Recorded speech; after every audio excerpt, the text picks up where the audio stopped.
gehen in meinen Garten. Ich will mit dir zusammen schauen, was für Insekten es in meinem Garten gibt. Ich habe mal eine Lupe mitgenommen. Los geht's. Da haben wir ein Bienenli. Die macht und sie macht Honig aus Blumennektar. Das ist sehr wichtig für die Natur. Oh, schau, wie schön ein Schmetterling. Der hat wunderschöne, bunte Flügel. Der fliegt von Blume zu Blume. Ich liebe Schmetterlinge. Ich finde die so hübsch. Und da ist eine Spinne.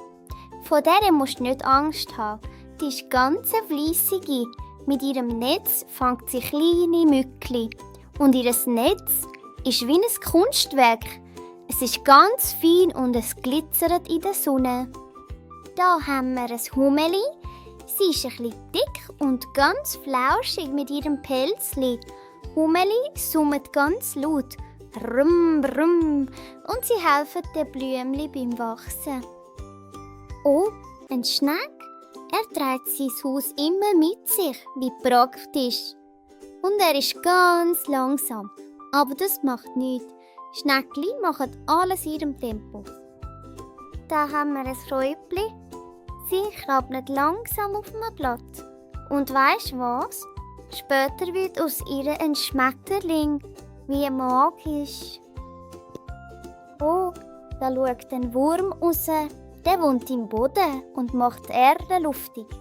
Dann können die Pflanzen gut wachsen. Die Würmli sind sehr nützlich für den Garten. Da haben wir eine Ameise. Sie ist zwar klein, aber stark. Sie trägt ein Brösmeli, das viel grösser ist als sie selber. Und die Ameisen arbeiten immer zusammen im Team. Hörst du das? Das ist ein Heudümper. Sie singt mit ihren Beinen, nicht mit ihrem Maul. Das ist auch speziell, gell? Oh, schau, ein Marienkäfer.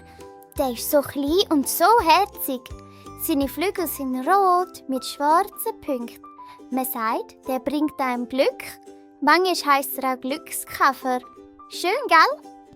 Wow, eine Libelle. Dem seine Flügel sind ganz dünn und glitzern.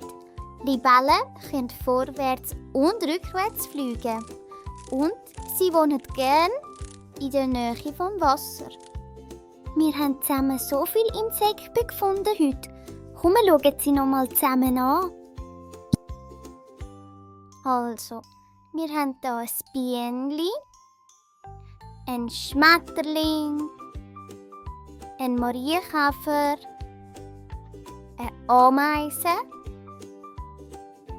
eine Spinne, ein Wurm, eine Libelle, ein Hummeli, ein Heugümper, ein Räubli und zum Schluss ein Schneck.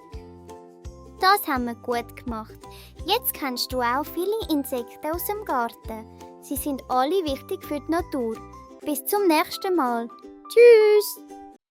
Das ist schon meine Freunde. Folgt mir für mehr und drück Daumen nach oben. Bis bald. Tschüss!